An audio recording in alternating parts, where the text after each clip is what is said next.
So ELSA-M, where M stands for multi, is our next commercial mission after ELSA-D, and that's launching in 2024. And the function of that mission is to really go up and remove or service a OneWeb satellite. Hello, SpaceWatchers. I am Emma, Senior Editor of SpaceWatch.Global, and this is a new episode of Space Cafè Radio, your radio channel dedicated to emerging trends and live conferences in the space sector. Today's guest is Dr. Jason Forshaw, Head of Future Business for Europe at Astroscale. Jason and I met during the Secure World Foundation Summit for Space Sustainability held between the 21st and the 23rd of June 2022 in London. We had a chat about the changing world, about UK policy, the need for regulations, and how Astroscale is aligning itself to the needs of the debris market. So please listen up and enjoy. Jason, welcome. Thanks for agreeing to talk with me. How are you doing today? Very good. Thank you very much. It's great to be here at the Space Sustainability Summit. I think there's a lot of great announcements that have been happening over the last couple of days. It's an exciting moment. So the summit is focused on the sustainability of our lower orbit, all the potential regulation and needs that our orbit requires to keep the space sustainable for the next generation. How does Astroscale position itself within the issue of the debris? Astroscale is here to help with space sustainability. We're a company dedicated to that. And the main function of our services is to provide what is known as debris removal services and things like in-orbit servicing to actually try and clear up the space environment and ensure that the satellites we launch are sustainable, and this contributes well to the sustainability of space in the future. Can you give us some example of the project that you're just about to develop? Yeah, sure, absolutely. So across the globe, we're working on several different programs. The first one I should mention is called ELSA-D. Now, ELSA-D is a satellite that launched back in March 2021. And the function of this program was to actually demonstrate the key capabilities of cleaning up the space junk in orbit. And that was reasonably successful. And only a few months ago, we tested for the first time the ability to get close to rendezvous with another satellite. And you can imagine that technology is key to unlocking all of these future types of services needed in space. On one side, you are working on debris removal. Do you tackle this issue also from other sides, the alternative projects or alternative approaches?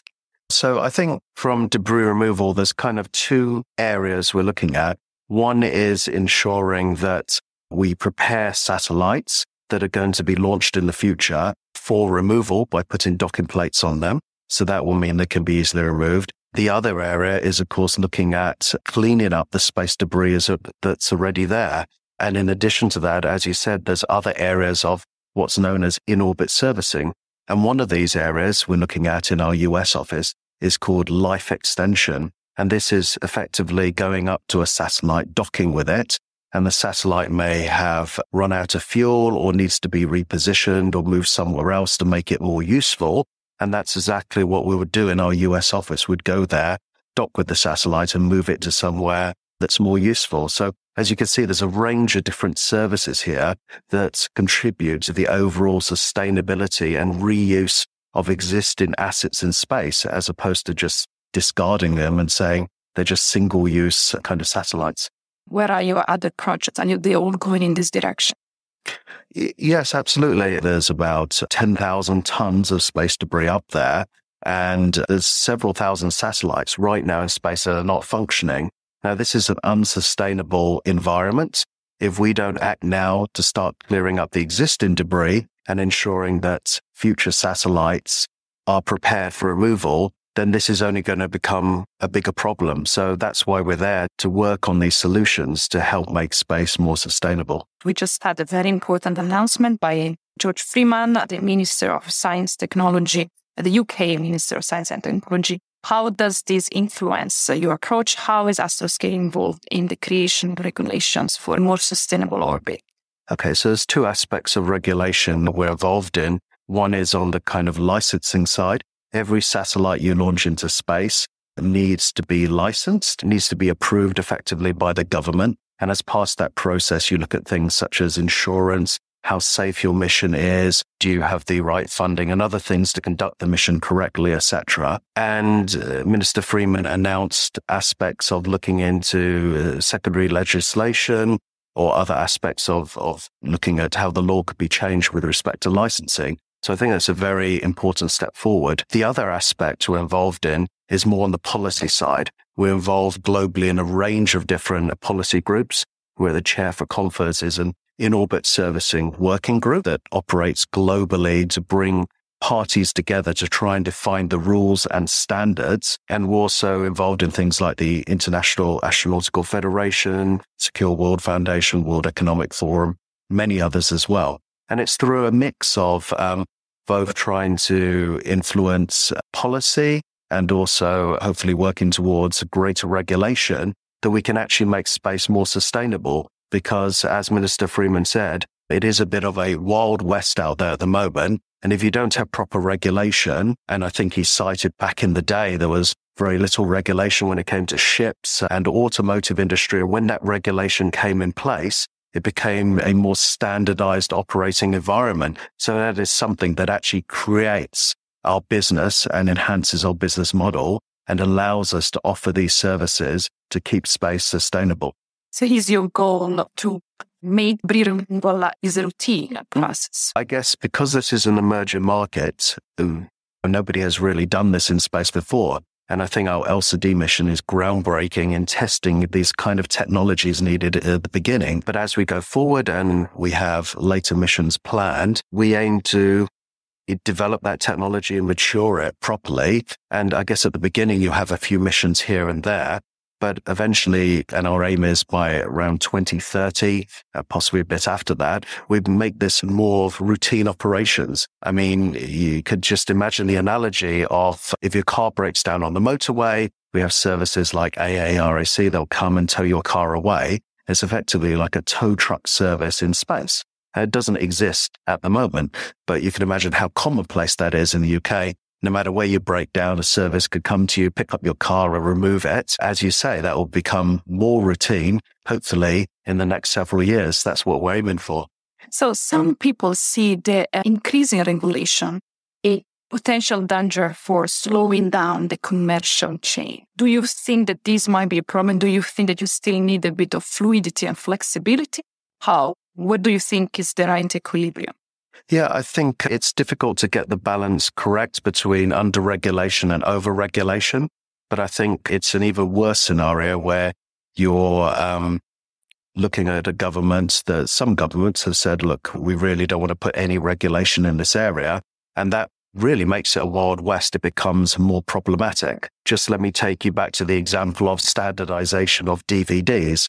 Now, back in the day, there were lots and lots of different formats for this, and there were many competing consortia. If that hadn't been standardized, you wouldn't be able to buy a DVD or CD anywhere in the world and use it in your player. Everybody would have different sizes, different formats. So in a way, this form of regulation brings companies together. It brings people to the UK because of the regulation and infrastructure that has been put in place with respect to legally, insurance, other factors. And I think this is only a positive thing for us at Astroscale and the future sustainability of space. Standardization is a huge issue in space. Anything you want to add? Maybe I can talk a bit about the ELSA-M mission. So ELSA-M, where M stands for multi, is our next commercial mission after ELSA-D, and that's launching in 2024. And the function of that mission is to really go up and remove or service a OneWeb satellite. And we've been working with OneWeb, which is one of the world's largest constellation operators, for about 4 years. And this will be an in-orbit demonstration that will take that to the next stage and unlock the next stages in our commercial business. So I think that's very exciting. And in the next couple of years, that's going to be a very major thing. What's the time frame? So we'll do the first launch of the IOD in about 2024. There's other missions we're looking at in the 2025 period. But by that kind of time frame, we'll have several missions in orbit around the globe in different areas. And like I said before, this moves towards things becoming more routine 5 years plus after that in around the 2030 region. OneWeb is in a sort of way restructuring the old launching process because of the Ukrainian conflict. Do you feel that this might affect your timescale?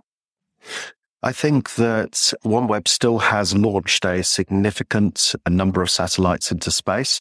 I think there could be possibly delays to some of their other satellites launching, but there's a large number of satellites up there already, several hundred. And the reality is, not just with OneWeb, but with other constellations, that a set percentage are going to fail. You can't produce something that's 100% reliable. Satellites do fail. If you look at statistics across the insurance databases, etc., you have roughly 5 to 10% of satellites that fail. So if this occurs, of course, that is where Astroscale services come in to try and remove those failed satellites. Thanks a lot, Jason. It was a pleasure to have a chat with you, and I hope this is just the first one of many times. Thank you very much. It's a pleasure. If you want to keep the pulse of the space industry, please visit our website at www.SpaceWatch.Global and subscribe to our newsletters. And of course, don't forget to become a Space Watcher. I'm Emma Gatti, Senior Editor at SpaceWatch.Global, your independent perspective on space. See you next time. Ciao.